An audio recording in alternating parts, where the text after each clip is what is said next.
Dearest listeners, book babes and book bros, welcome back to season 2 of Book Babble. It is our first episode of the season, and I'm so excited to introduce my guest, Nikki Belgrave. Nikki, would you like to introduce yourself? Hello, Tanya. It's so nice to see you in person in real life. I know it's been a journey to get here, but I'm so happy we got to connect. Me too. When we first talked about dates, when we first met, I remember thinking, oh my gosh, mid-March, that's going to be so far from now. And then the book's It already been came out for a month. came out so like it came up so fast. It really did. I can't believe it's Well, already mid-March, to be honest. it's wild. Well, like Tanya said, I'm Nikki Belgrave. I just released my debut novel, It Would Have Been You, on February 13th. So it's officially been a month since it's been out. And I also wrote a short story that was a ghost story for the Phantom Wine Ghost Story competition that I won in 2023. And part of winning was that I got a grand prize and that it was made into a short film. And that's my movie poster right there. So I love writing spooky things, romantic suspense, all of that. And I have a couple more books in the works, and I'm excited to talk to you about, Tanya. I can't wait. I have been dying for news. And just everyone listening or watching, if you have not read either It Would Have Been You or Amongst the, oh my gosh, I just forgot the title of your book. Amongst the Large Pines. I almost said golden, and I was like, that's not golden. What is the word? Amongst the large pines. You guys have to. I had like chills to the bone reading Amongst the Large Pines at the end of that, and I was just like, that's how it ends? That's where it ends? There's no more? I love So that. I know it had a word count, so we had to, it was exactly 2,000 words. That was the limit. I was just like, where's the rest? I need the rest. I need more, more, more, more. Like it was so good. I So love that I you read that will one too. seriously pick it up, both of them. It Would Have Been You is one of my favorite romantic suspense novels I've read, so seriously pick them up. Um, Thank you. you're You're the welcome. best. My cheeks hurt already. You're making me smile too much. Well, that's what I'm here for. I am your ultimate hype girl because you deserve it. Like your stuff is so good. Gosh, So I you're the want the world best. to know. Um, all You are right. the best. Can we take like 1 second just to say how we even met? Of course, yes. So as many of you all know, I am the co-owner of Iris Influencer Society. And mine and Nikki's bestie, Bree, she was reaching out to a couple of her friends, Bree was, to see if they would arc read for Nikki. And I was like, Bree, of course I'm gonna arc read because I love romantic suspense, but let me help Nikki. Let me walk her through some of the indie publishing stuff. Let me run a campaign for her. And she's like, well, how do I position this to Nikki? So I was like, just connect us. Just connect us. Um, because when she introduced It Would Have Been You and what she told me about it, I was like, of course, give it to me right now. And then I was like, hold on, let me represent her. Um, so Which was crazy. Like Bree, like you said, Bree is the best. She's our bestie. When she first DM'd me, she said, I want to talk to you about something. And my heart dropped. I was like, oh no, she hates my book. That was I that was my didn't know first thought. that's how she contacted you about it. She's like, I need to talk to you about something. And of course, anytime you hear that, you freak out, right?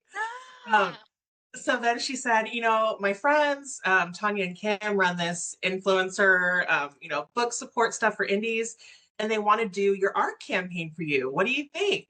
And at first, I was relieved that she wasn't telling me that she hated me in my book.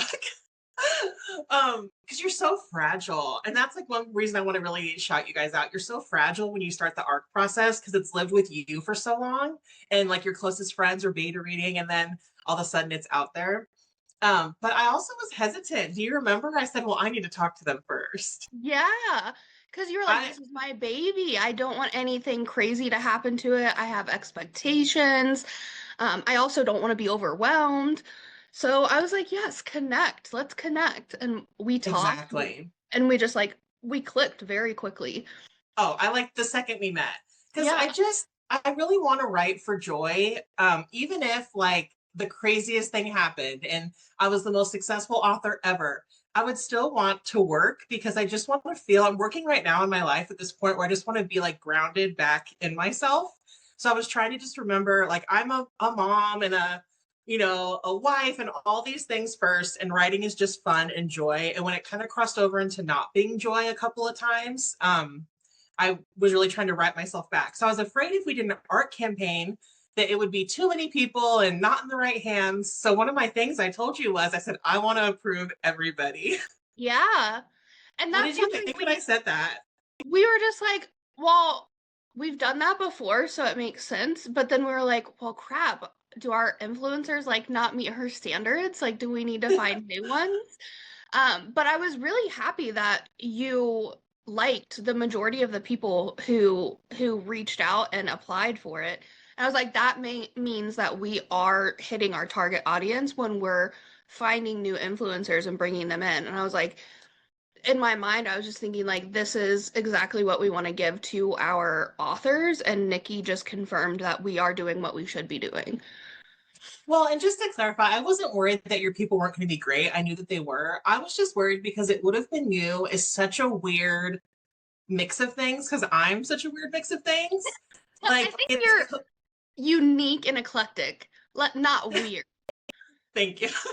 But I mean, my biggest worry that I had talked to you about so many times was that I'm worried that it's closed door. So I didn't know how that would be, and like PG-13 language, but there was a lot of representation, specifically with Drew's brother being gay and married to a man. And I had it in my head, I want to vet people who are like me.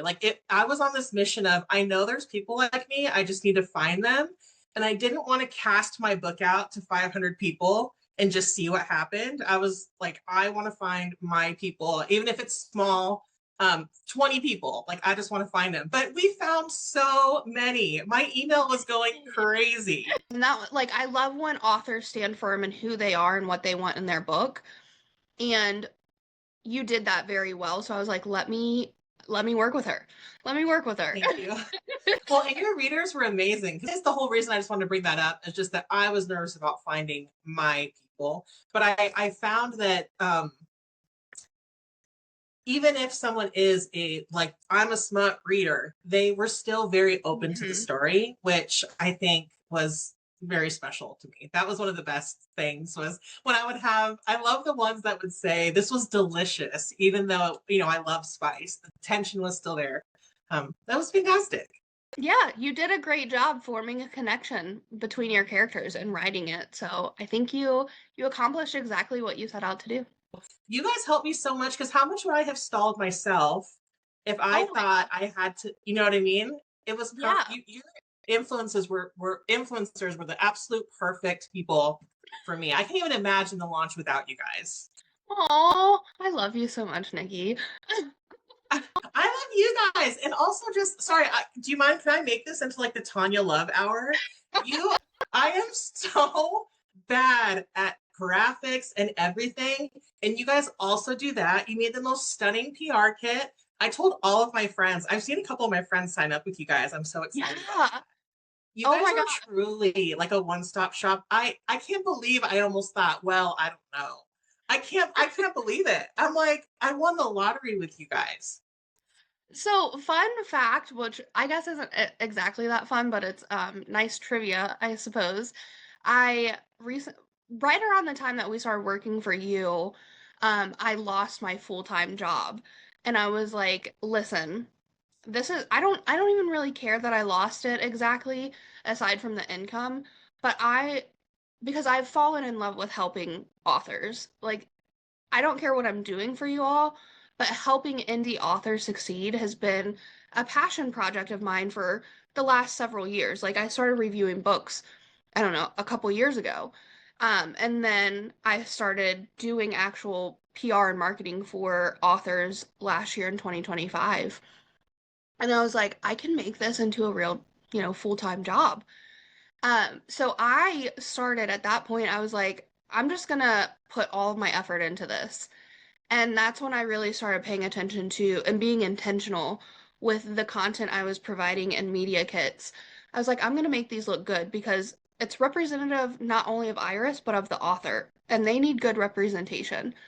So I was like, let me, that was my thought process. I started really going hard on this stuff because if my passion is not, if it's not being conveyed through what I'm delivering you, then it's not gonna resonate with anyone looking at it. So that's what I started doing. I was like, I have this time on my hands. I've got, the resources, so I'm just gonna do it. And working with you is kind of what triggered that because it was right around that same time that everything started going crazy in my personal life.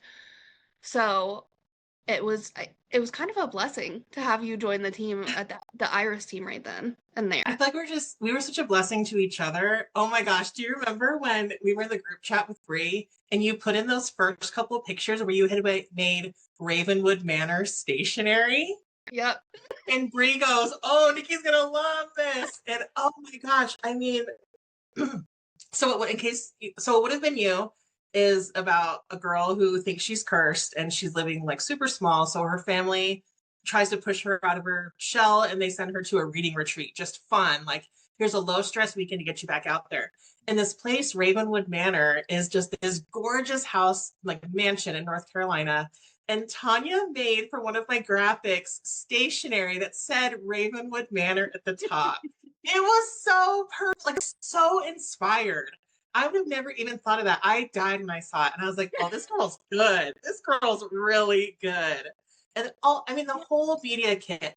I can't. When I saw your, since you guys, took me on, um, as like a favor to Brie kind of thing, I when I went to go look at your prices to tell people what the cost was, my jaw literally, Tanya, fell to the floor. I thought that what I had gotten from you guys would have to be at least $500 because just the work that you did, the hours that you put in, the graphics. And so when I saw your price breakdown, I said, okay, first of all, I'm never ever doing one without you guys again. And second of all, every indie author needs to know you guys because the value that you bring, and also you bring your own influencing team. Like, are you kidding me? Mhm. You have Yeah. these readers who are so excited to be doing what they're doing, and even just that accountability piece that you guys have, where after the influencers read the book, they have to tell you that they read it. Yep. I We mean, have. you're Yep. following up. Oh yeah, and I'm not going to say we're like sticklers or anything, but we are very, very intentional and very direct with them. We're like, hey, you guys, we give you three chances. If you sign up for things and you just constantly are not delivering them, we can't have you in our program because, like, yes, it's really cool to be a rep for us. And there's a lot of fun things that go on in the background that people don't see. Like we do PR kits every year, not year, every month for our influencers. We send out, we have little giveaways internally for them. But to be on that, like you're representing us and you're making a commitment to an author. And if that's not something that you can do consistently, that's okay. But we can't, we have to have people in here that will do those things. Otherwise, we're just letting down these authors, and we can't let you guys down. Like, you all come to us for help, and we can't let you all down. So, we're very intentional. We have a whole vetting process. Like, they go through a pretty long application. We check through all of their social platforms and their review platforms to see the type of content they're putting out. Like, is it just surface level? Is it, did they think about it? Is it just copying, pasting the same review over and over? Those kind of things. Just to make sure we're getting real people that actually care about literature and care about the authors. And that really came through. I don't know if you noticed, but all of them too. I would say maybe 40 of the people who reviewed it. My launch had a ton of reviews because they all followed through. They also all made posts that they collaborated with me on. Every day I was logging into my Instagram and getting 2 or 3 or 4 collaboration posts a day leading up to the release. And it just was boosting and boosting and growing and growing. And the launch was such a success because of it. And I think I would have been okay on my own, but it would have been a fraction, maybe even a tenth, if that, of what we were able to do together. It was amazing. Yeah. I mean, that's what we're here for, and I'm so happy that we got to connect because we were dying to get some thriller, some romantic suspense people in, and I was like, let me get some people. And then you just showed up. You just showed up, and I was like, heck yes. Like, oh, it was just a blessing in disguise. I kind of, what's funny is that my launch was cursed, as you know. Still, like, that's so ironic. Do you mind if we talk about that for a second? Sure, why not? Oh my gosh. So, advice for any indie authors out there. Who listens to these the most? Is your audience mostly authors or readers, would you say? Actually, which is funny to me, I thought it was going to be mostly readers. But then so you know how they do Spotify Wrapped? Hmm. At the end of every year, there were so many indie authors who sent me their wrapped ups like in DMs, and it showed that we were their number one stream for Wow. podcasts. And I was like, I don't know how I feel about that. Like I'm so flattered, but then I'm like, do I need to switch marketing from where I'm doing this like to fans of the authors to indie authors themselves?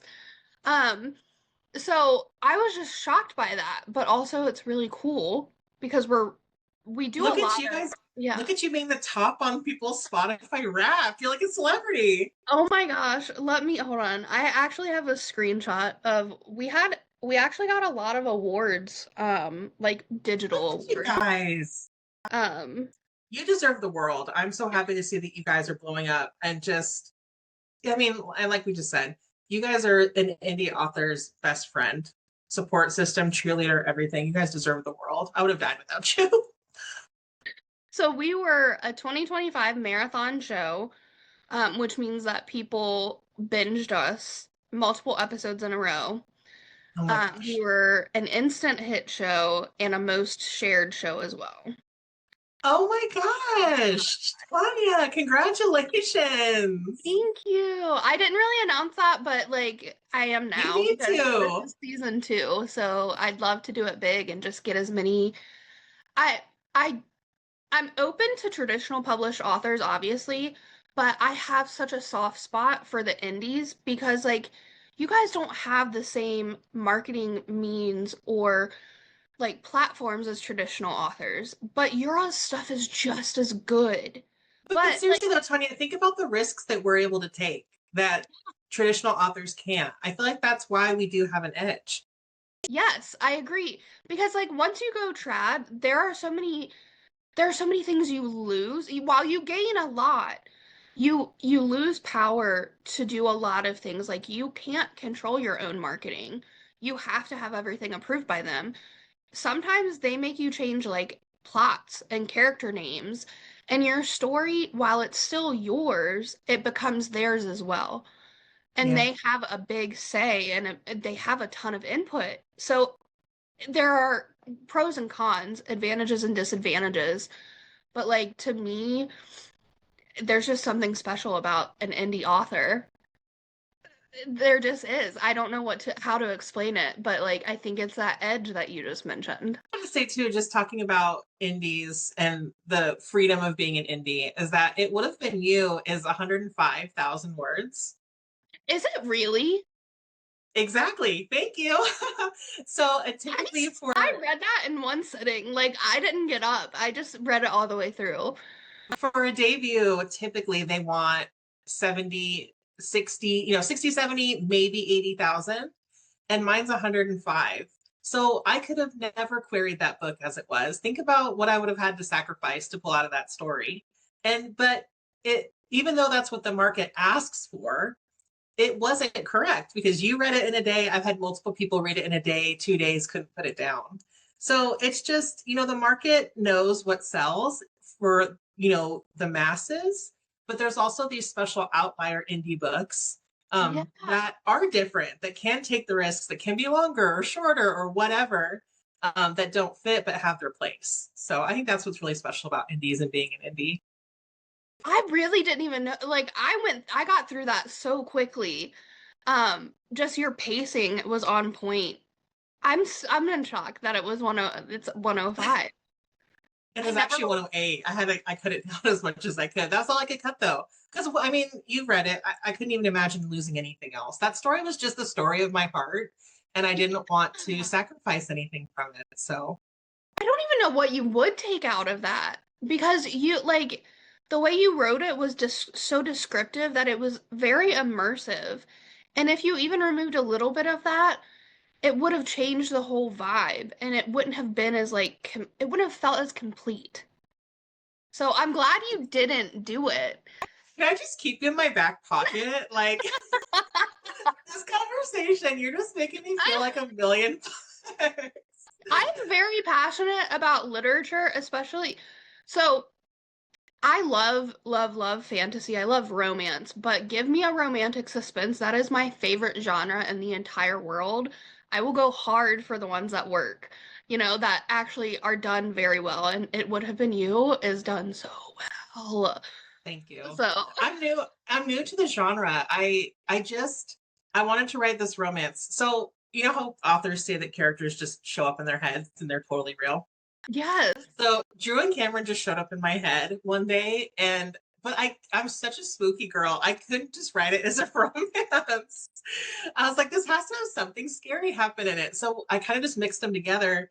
And I hadn't really been in the romantic suspense space. I feel like a lot of suspense books or thriller books have romance, but they never have a happily ever after at the end. So it wasn't like new, but it was new to me. So one of my ARC readers read it and said, "This reminds me of Catherine Cowles." And I Yes. said, "Who's that?" I just discovered her. And first of all, I feel like I need to like print that out and like put it on the wall that someone said this reminds me of Catherine Cowles because she is like it right now. She is so Yeah. on fire. But also I read her the first book in what's it called? Sparrow Falls? Is that the Yes. series? Yep. I actually have, funny, I have her entire series. You can't see it because it's blurred right here. And I have It Would Have Been You right next to it. Oh my gosh, get out of town. You have to send me a picture of that. When I read it, I was like, oh, I have a new obsession. I need to read every single book that she's ever written, Yes. I basically. the first one I read of hers was called All the Missing Pieces. Oh, And I have that one on my Libby. I've been waiting for that one forever. it's so good when you get a chance to read it, but you definitely give say the similar vibe. It's like a little cozy, a little romantic, but still you've got that suspense element that carries the plot through too, that carries through the entire plot. And you both do it very well. Like that is the perfect comparison. Oh my gosh. Stop. I can't take it. Yes, I love it. My cheeks are Um, going to break right off. you deserve it. Listen, I'm not doing this just to like hype you up. You are very deserving of all of this. If you wrote a book that like sucked, I wouldn't be I wouldn't hype you up, I swear. Oh my gosh. Thank you so much. I just can't believe Sure. it's crazy that I just like I said it, this is the story of my heart. I wrote it this past I started it like 3 years ago and I couldn't quite figure it out. Cameron was very complete to me. He just like walked in one day and was like, all right, here's who I am. And he stuck. But Drew, I couldn't quite pin down other than she was sad. Oh, She yeah. came to me sad. And the fact that Cameron is this, you know, like high powered black attorney, like super big in his community in North Carolina, and Drew was sad. It he was just, but he was also a mama's boy, like very sensitive cinnamon roll, and he needed to be that for Drew for whatever she was going through. But when I finally figured it out, it was this past summer of 2025 when I was in my lowest spot with my like panic attacks and I was having really bad anxiety. And she just formed in that way. And I just thought, because it kind of reminds me of me and my husband, because he's just such like a steady, calm Oh presence. my gosh, I love that for you. And I'm doing a lot better now, I have to say. I got the help that I needed, but I was just so anxious. And I would always say to him, like, you could have a nice wife, you could have a calm wife. And he's like, I don't want that. Like, I want you. And it was just this idea in my head of like, what if the worst parts of you were like the thing that made you click with somebody, like with the right person? And I don't want to spoil it because you know that's a big spoiler. But with Yeah. Drew, the worst thing about her that she hates about herself is what makes her the perfect person for Cameron. Yes. So Oh, yes. when that clicked, it just flew out of me. And then I healed so much just writing it. And I can't, I just can't get over that people are reading it. First of all over the United States. Have you seen my series of Where in the World is My Book? Yes, I need to send you mine so you can get Kentucky. Yes, I need it. But people are reading it and just DMing me and saying, like, I'm Drew. Drew is me. And I just can't believe that something that I put my heart into, that I made up essentially, people are reading it and feeling something from it. It's just the most like surreal and rewarding experience ever. Yeah, and what I think is really special about It Would Have Been You, like, you have a great plot, but it's really the symbolism behind it too that resonated with me specifically. Like, you explore themes of grief and trauma and mental health, but you're not loud about it. Like, all of these things that make Drew Drew are because of those themes that you're exploring and working through. Without, you know, spoilers, there were very, like, those themes, there were so many symbols and so much symbolism throughout. And when I finished it, I was like, wow, I could feel this coming from you. I could feel you exploring that and healing yourself through it. And I think that is really what makes it extra special and what sets it apart from all of the other like cozy romantic suspense novels out there. Thank you. I mean, I'm an educator. I've been a teacher my whole and in the classroom like my whole adult life. Um, so I feel like a lot of that of just how you dissect a book and how things have meaning beyond the words Hmm. was always in my head. But it's so hard to talk about. I feel like we need to have like a spoiler episode. um, but I guess this isn't a spoiler. So the whole first chapter is like an overture of the book. Hmm. With that family where the little girl runs out into the street. I don't know if you caught that, but so in the first chapter, Drew, we meet her working at her bookstore that's also like sells wine. And she's watching this couple and their kids leave. And there's her last customers for the day, and it's storming outside. It just kind of puts you in place with her.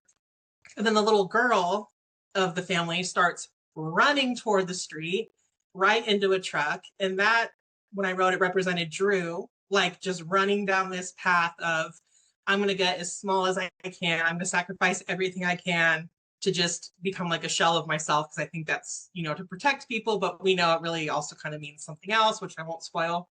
And then at the last minute, her brother yanks her back, and that represented her brother Scott, who Hmm. forces her kind of rudely forces her to go to this retreat that she doesn't want to go to. Um, and I know that we said we were going to talk about the formatting too, if we still have time. We'll get to that next. Yeah. But like everything was intentional and meant to be just like an experience through of what she was dealing with. But that whole first chapter is just a big peek of what's to come in the story with that. And you did it intentionally, the same way you did formatting intentionally. So why don't you walk us through that too? So formatting was really fun, and I feel like this is perfect if any authors are watching. So formatting, where you pick your fonts, you pick how it looks, all of those things.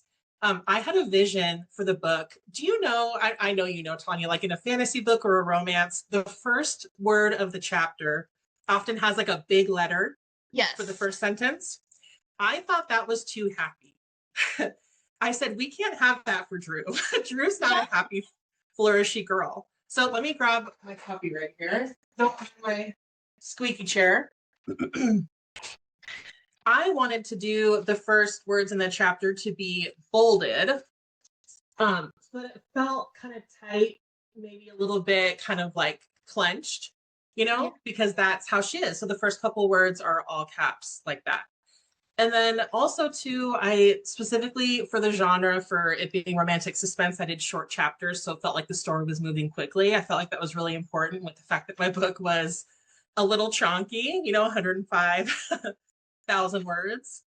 And then also when it comes to, so the whole book takes place, it's the beginning and then it fast forwards to a weekend. So the whole story takes place over 48 hours. So when it came down to having like a scene break, you know how a lot of times books will have like a star or they'll have a pretty little flourish in between.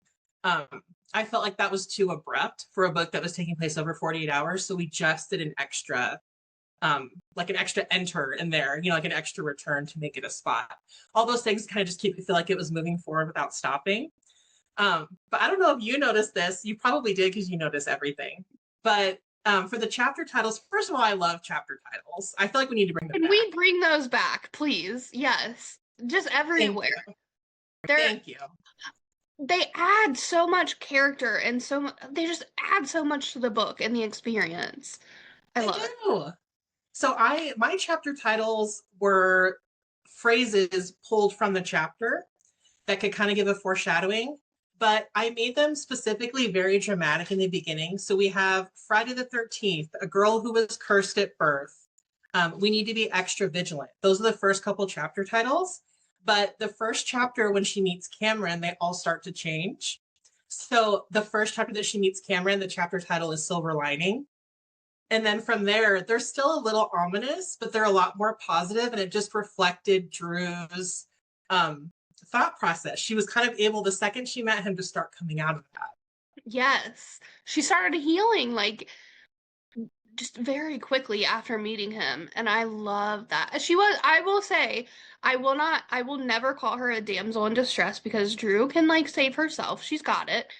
But he softened her. Cameron softened her a lot, Yeah. and made her accept things, and I love that about their relationship.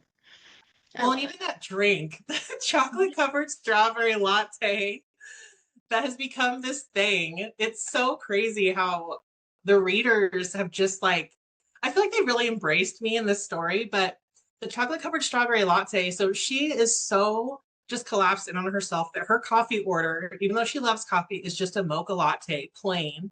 That's all she would ever get. They go to coffee together when he picks her up from the airport. And there's a special called a chocolate covered strawberry latte, which is like a mocha latte to the nth degree. It has hazelnut hearts and strawberry milk. And she goes, "Oh, that sounds good." But she wasn't going to get it. So Cameron goes, "We'll take it." And she's like, "Well, wait, no." But they end up getting it. And then that's the very first step of just meeting her. And he's like, "We're not going to put you in this box." Like he doesn't know this background part of her like that. So he's like, "Nope, we're getting you straight to what you want. And I'm not going to let you keep playing small like this until there's nothing left of you, you know?" Yeah, Um, again, you being intentional with your writing and with the things you're including in your book, like that is what started Drew, like breaking down her walls and becoming herself and really accepting everything. And it's beautiful. The way that you formatted your entire book, physically formatted it, but also formatted the plot, the events, the sequences. It was astounding, just fantastic. Well, and just as a note for I'm not trying to be like, look at what I did. I'm just saying, like, there's such an artistry to this if you take it Yes, there, you know? absolutely. You're 100% correct.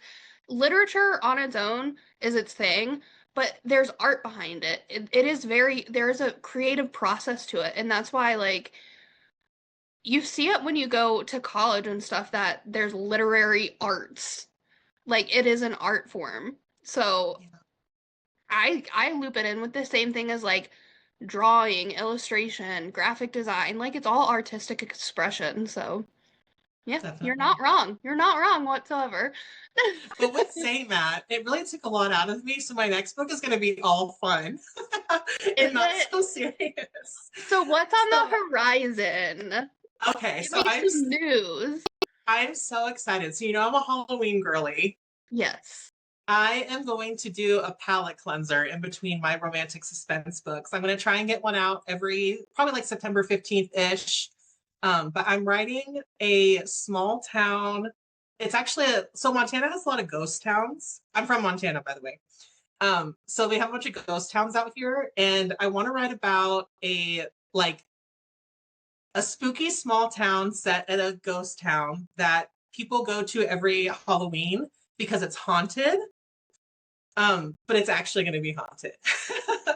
And it's going to be a romance, but it's going to be, I just want to write a book. It's my dream now to write a book that is super easy to market, super easy to explain, and that's just Halloween fun and cute. So it's going to be set in the same town. It's going to be called Drift Hollow. And I'm just going to do one, like they're going to be interconnected in that town with a bunch of different couples. I'm going to try and do one every year, probably like 5 in this series that I have thought out so far. Are you gonna make any of them little ghosty couples where they fall in love after You death? know, I'm in the brainstorming phase and I'm trying to decide how much I want to. So the first book starts where this girl moved away from the small town, and but her grandmother died and her grandmother ran the haunted inn. So she goes back home and she finds out that she inherited the haunted inn from her grandma. So she Oh, has to just, yeah, so she has to decide what she's going to do. And it's definitely haunted with ghosts, but I can't decide if the ghosts are going to be chatty or not. I'm actually actively trying to figure out how much of a character the ghosts are going to be. What do you think? that's so hard. I feel like at least in the first couple, you could do it where they interact a little bit, but not they don't chat. It's like they move things, you know? And then it can open up more. Yeah. And then like the last one of the series, you could do the ghost perspective and get kind of everything that happens from their perspective and also give them a love story. Like, people always say that ghosts are ghosts because they can't move on, they can't find happiness, whatever. Maybe it's because one of your ghosties or a couple of your ghosties didn't ever find love. So then, they're haunting this place. They find each other, they meet each other, they love each other, and then they move into the great beyond together. Hang on, let me write all of this down. That's fantastic. That would be amazing. I keep thinking of how would I market this? Would it be practical magic but ghosts instead of like magic? It's so hard It to could be figure out like how to market this. cozy paranormal. Hmm. I feel like that's what it would be, cozy paranormal. Yes. So I'm going to be doing those. They're going to be novella length, just fun. I want to do one every year. And then I have this amazing friend, Macy, who I met through Instagram. And we were talking one day, and she was saying how she wanted to be a like bridesmaid for hire, like a hype girl. Have you heard of those before? Yes. It reminds me of like 27 Dresses, that movie with Katherine Heigl a little bit, Yes. where she's just always the bridesmaid. Yes. So it'd be about this girl who helps being like a hire bridesmaid. And so we were talking because, I'm spooky. So of course I was like, oh, but what if something bad happened? So we were just joking around on voice memos like a couple of weeks ago. And we came up with this idea of what if this girl is hired to be a hired like maid of honor for these feuding families that are super rich. And then the night before the wedding, the bride gets kidnapped and they pin it on her because she's the outsider. Stop. Oh my gosh, please write that. Yeah, so that's going to be my next romantic suspense. I think I'm going to do one romantic suspense every March and then one Halloween book. So I figured out that book, like it poured out of me until like the 75% mark. But in a romantic suspense, you have to have a twist. I Yes. couldn't quite figure out the twist, but I just figured it out like 2 days ago. So I'm letting it marinate and then I'm going to be working on that one too. Isn't that going to be cool? So, Can't wait. asking for a friend, how do I Yes. get early access to all of these? Right? Well, you'll get first access to all of these, of course. I need this like I need air. I think it's going to be really fun. I can't wait to write it.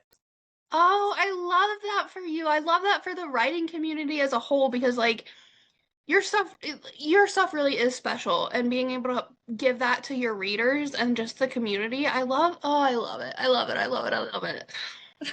You're the best. My cheeks are seriously killing me. I can't stop smiling. You are the best hype woman, and you just like. I feel like even if you were, even if you didn't love, it would have been you. I still feel like you would be in my corner and just be 100% supporting me. That's just who you are. Like you're just such a great people person. I can feel it in everything that you do. And I'm Yeah. bummed that you lost your full-time job, but I also feel like you really have something with this. And I feel like it's just going to get bigger and bigger for you. I actually had some people like say that growing up and when I was like deciding what I wanted to do for my life, I actually got into art school, but I had a lot of people tell me like you can't make a full-time job out of this. You're not going to be able to um support yourself pursuing artistic things and creative things. There's just no way. And I was like, fine. So I went to school. I switched and went for legal studies, and I was like pre-law, did like all this stuff for that. And then I realized I can't get up and stand in front of somebody because I start crying when I'm arguing. So I was like, maybe I'm not going to be a good attorney.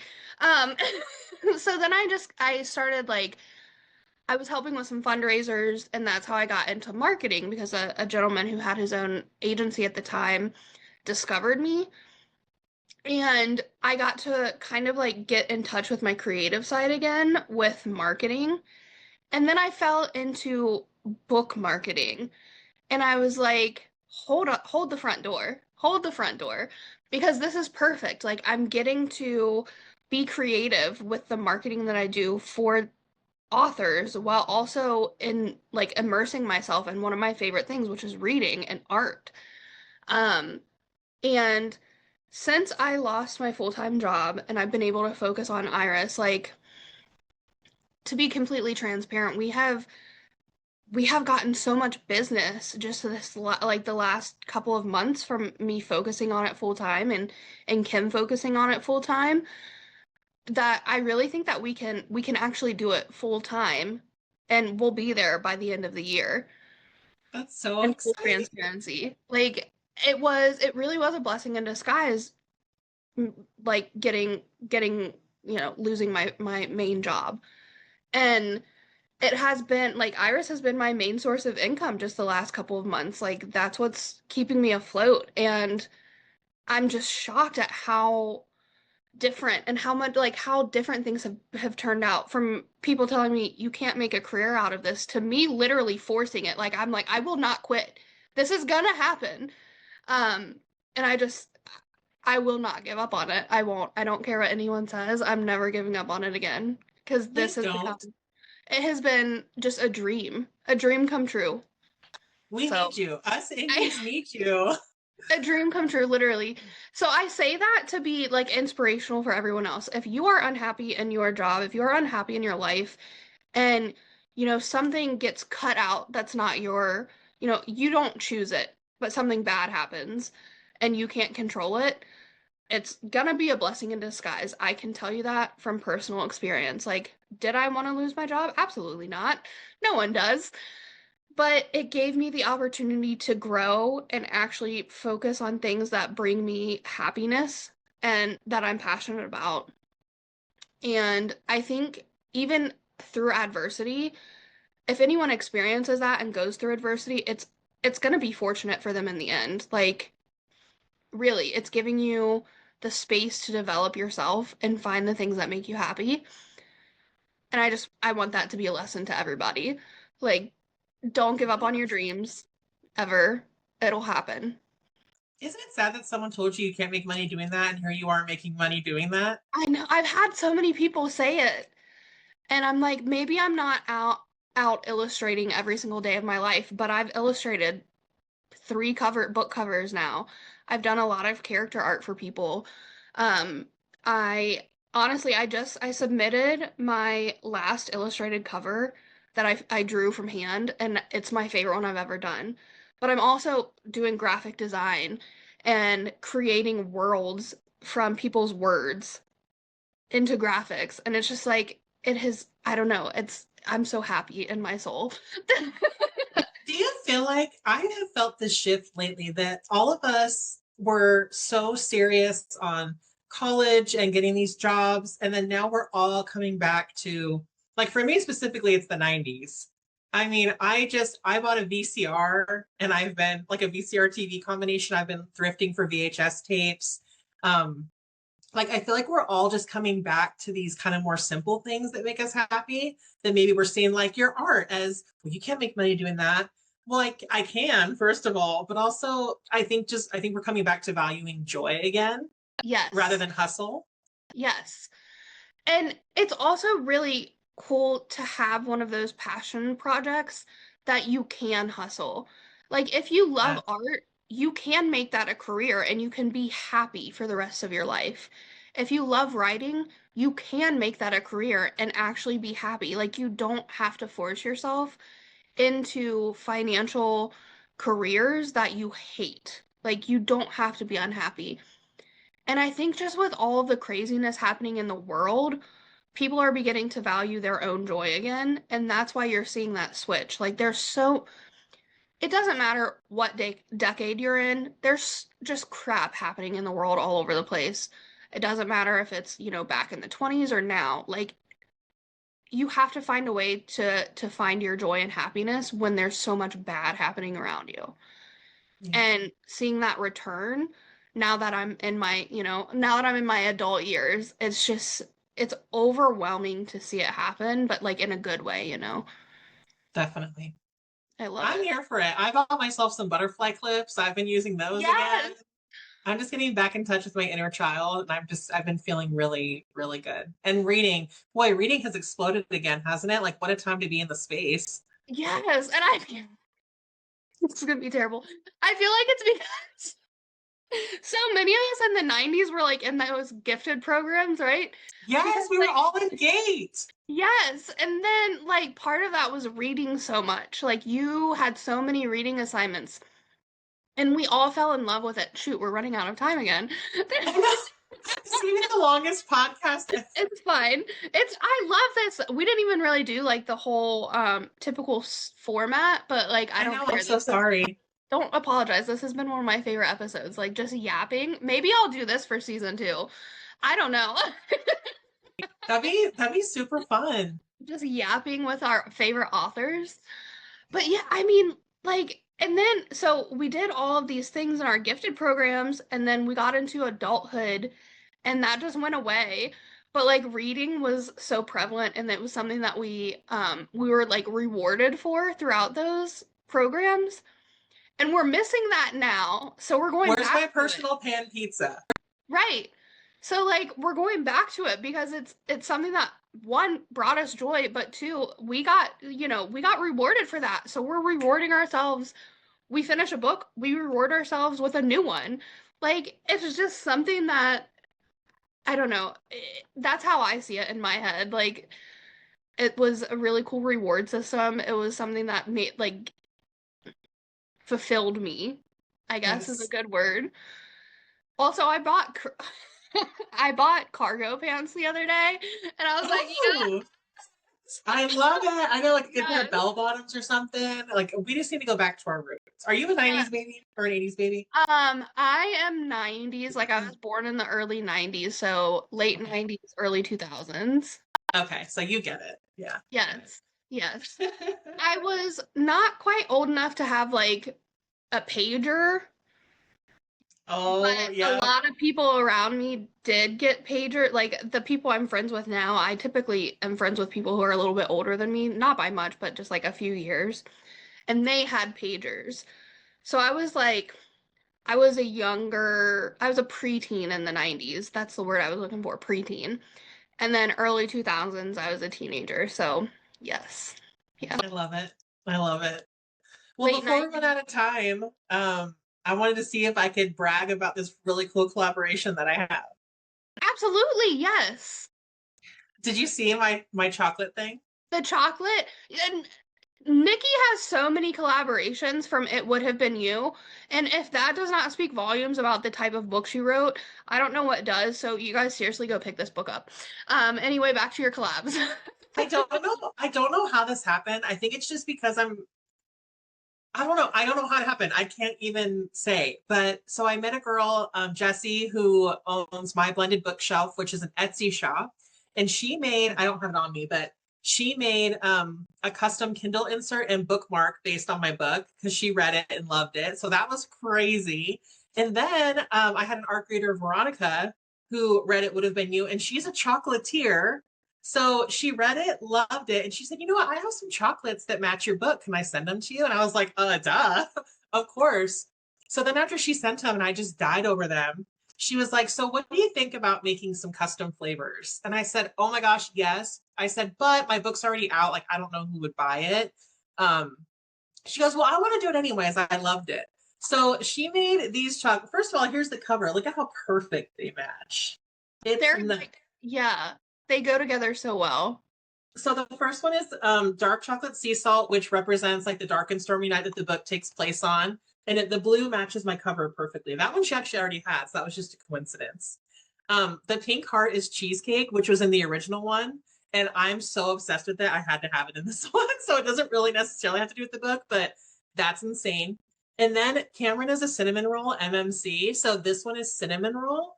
And she made the blue. I don't know if it's going to come through, but it matches the font gradient perfectly on the book. Yes. Yep. And then, You can yeah, see and it. then it's perfect. And then you can see she made this is after Drew's drink that chocolate covered strawberry latte that we were talking about.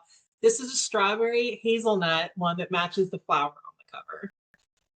I know. So, and she loves working with authors. She said her goal is to work with one author a month. So, any indie authors who are watching, if you have a book that you think would have a really cool theme with chocolate, reach out to her. It's Umber Chocolates. And also, these are insane. Like, do you know that Easter candy that's like the chocolate eggs, the Cadbury eggs? Yes. I look forward to those every year. We bought a bag. I literally haven't touched them because all I've been doing is eating the chocolate. I can't even, that chocolate tastes like so bad now compared to these. You're going to be ruined, in other words. Can It you is seriously, can you connect me with her? yes, Because we 100%. partner with the Crafty Bookstore, and I would love to partner with her too through Ira, Yes, so she I will has definitely. more of an audience. Well, and I was worried because so she makes these in batches of 20. So she said, well, the only thing is that we make batches of 20. So do you think you could sell 20? And I said, honestly, I don't know because they are a premium product. It's $15 for the 4 chocolates and it's $13 for shipping, but it's priority shipping, it's insulated, it's insured, and it has ice pack. So it's not like she's charging up. That's just what it costs. Right. So it's essentially it's $30. And I told her, I said, I don't know if I can promise 20 people would buy it. And she said, well, I want to make it anyways. Girl, it's been live for 1.5 days. We've already sold 9. Like we're half sold out because she only made 20. Yeah, they're Are you flying. serious? Yes. And you didn't, okay, the way you marketed it, no one would have known like ahead of time. You were like you did like a secretive launch. You were like, I have a collab coming, it's really cool, but you never mentioned what it was. So it's not like people could have prepared themselves for this, which is I feel like that speaks even more to the world that you created and the fact that she makes such delicious desserts. Like They're people wouldn't insane. buy that if I it have, wasn't good. I have another secret to tell you, but you can't tell Veronica. Veronica, if you're watching, don't listen. So she sent these to me. I bought one because I wanted to just eat them, and then she sent me 2 so that I can like film with them and do a taste test. Um, but they were supposed to get here on a Friday, but they were late, so they didn't get here until Monday. And she was afraid that they could have been melted, so she sent another one. So I got 6 boxes. But the first one made it perfect because I'm telling you, her packaging is incredible.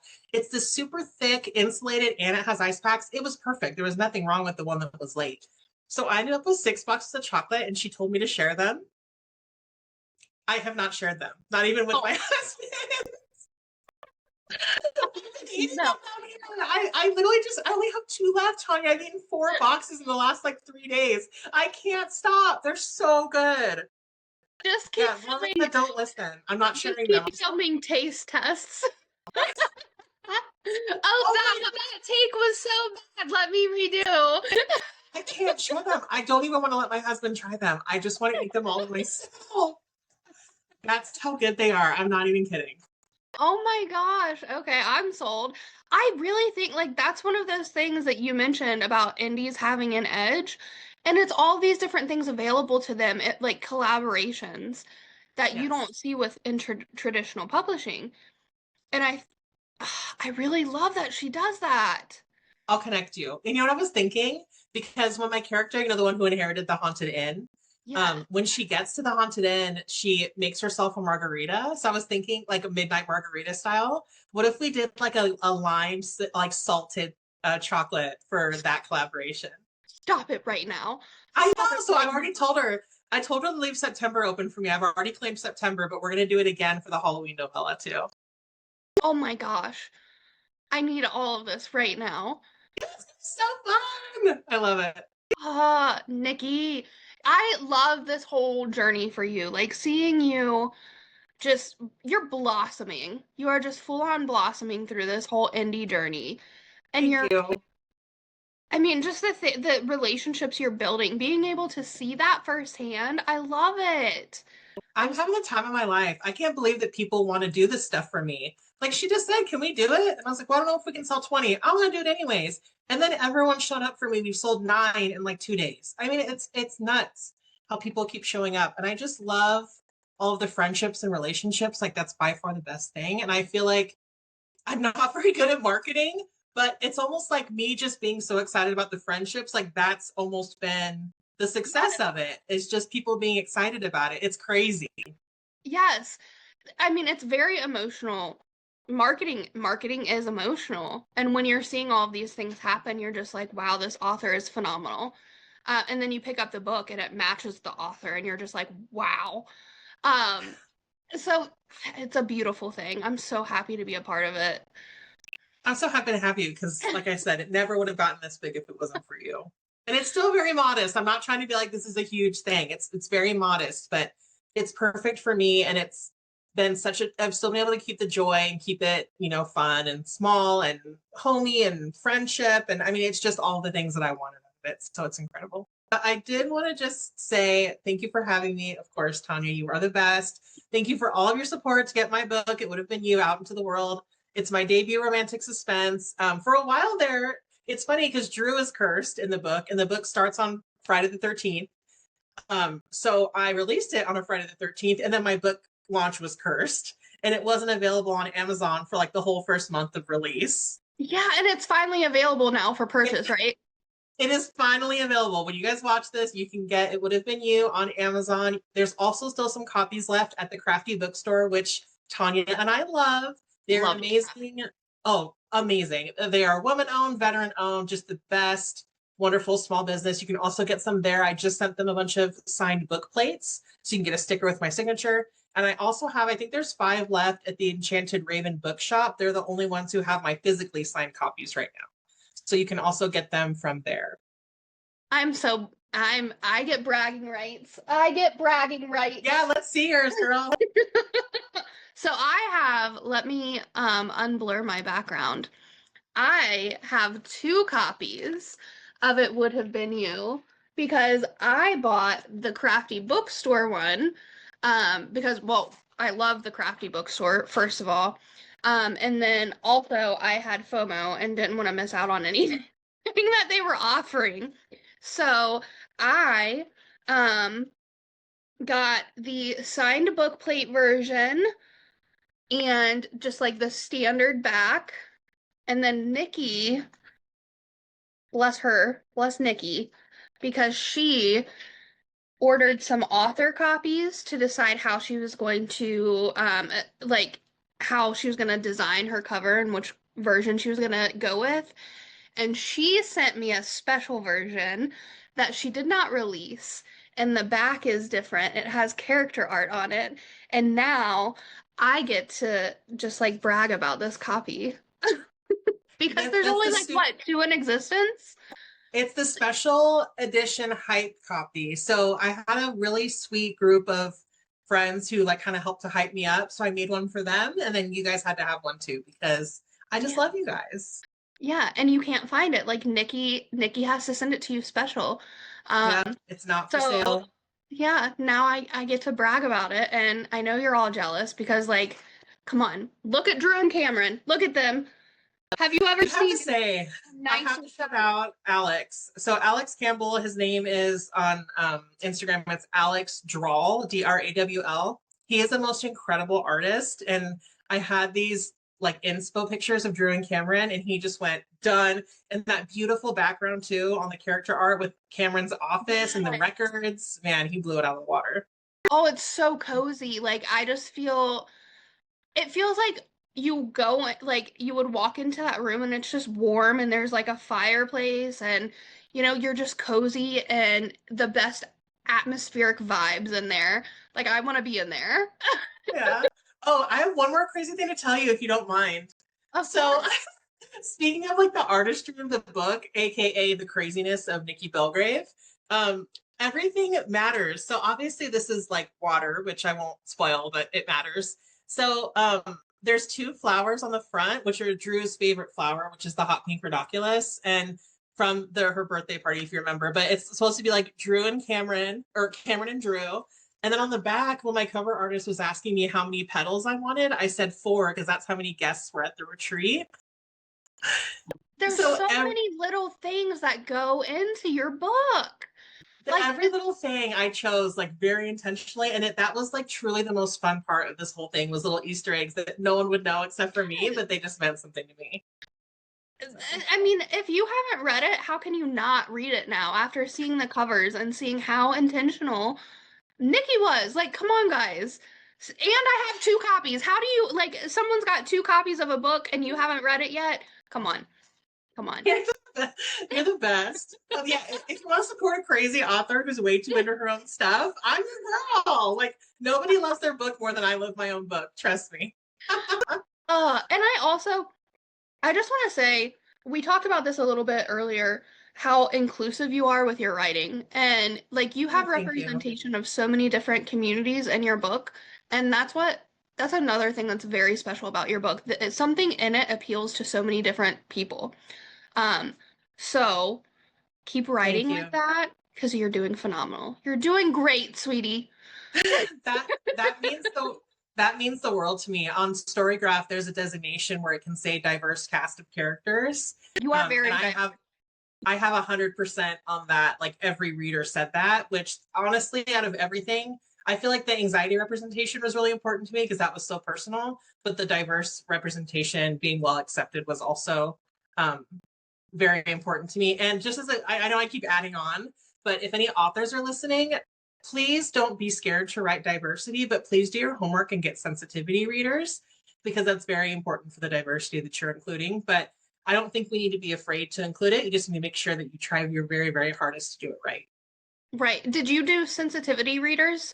Yes. Yeah. A Okay, few. so that makes sense why it's so well done because you had people with those perspectives read it, and I'm sure they probably provided feedback at some point and they were like, this is fantastic, or maybe switch this. So yeah, I support that 100%. Yeah. And it doesn't even have to be about diversity for specific cultures or ethnicities. Like a sensitivity reader based on specific dark themes, or just like mental health themes, like anything that is a sensitive topic, use a sensitivity reader. Absolutely. It will change your book in ways that you didn't even realize. And the collaboration just made it better. I had alpha readers, beta readers, sensitivity readers, ARC readers, and all of their feedback. It just makes it better. I think that if you can go into feedback with an open mind of this is going to strengthen it, not it's a hit to what I can do, but it's just going to make it better, then it comes out to be something even more beautiful when it has all the different inputs in it. So that was Yeah. definitely the case for me. Yeah. So you just like if you find the right people, it's going to be constructive criticism and constructive feedback, and it's just going to make your work so much better. Exactly. Yeah. Oh, Tanya, thank you so much. This was so fun. Thanks for kicking off season two with me. Like, I don't know that this would have been what it was if I had launched with somebody else because we just completely went off track. But like, it was such a good vibe for season two to start off here. Um, and it's even giving me like ideas to maybe switch what we're doing. So, Well, thank at least you. it lets your listeners know season two, you don't know what to expect. Right. Because we don't even know Exactly. what You to don't know what's expect. gonna happen. You can't put me on a podcast about books and expect me not to yap, especially when the author and I have like good friendship chemistry together. And that's exactly what Nikki gives. So, and there are so many other people I have lined up coming up that I feel like it's gonna be exactly like this, where we just derail and we're like, what AMA round? Well, I Hey, can't wait to let's keep this. just keep talking about what we're talking about. I love it. I can't wait to keep listening, and I can't wait to Yeah. just see you guys continue to grow and all the amazing authors that you're working with. I'm just really excited for you, and I'm so excited that we met. And yeah, I'm like we were saying, I can never imagine doing this without you now, ever. Yeah. I can't wait for your next books. Like the ones that you were telling me about. Oh, give me it now. I know I need to actually sit down and I'm planning this weekend because we have a bunch of snow. I'm gonna just try and get a bunch of writing and planning done. So Yeah. And when you're ready for marketing, just let me know and I will get to work. there's no Sweet. one else on earth I would ever talk to. It's you, girl. You're stuck with me forever. Yes, I love that. All right, well, I'm gonna let you go so I can go work on your graphics. Yay! I And know I then, got more stuff coming. yes, there's more stuff coming, guys, so be on the lookout. And I will get this all edited and up. What I didn't say is I don't really know how I'm gonna clip this because usually I do the 5 minutes on social media. And then I do. No. No, it's okay. I'll find a really good spot and just like clip a few clips and put them together and do a teaser. So that we'll do a little teaser on social media, probably, under 5 minutes, and then the full episode's gonna go on YouTube and Spotify. Awesome. I can't wait. I have a 45-minute commute every day, so I'm excited to listen to us. You might have Um, to put it on like 2x speed to get through the whole thing. So, I know. I wonder how long it's going to be. Sorry. I mean, I'm not sorry. It was very, very fun, but um, we went a little outside the lines. But that's just how we are. It's how it goes. exactly.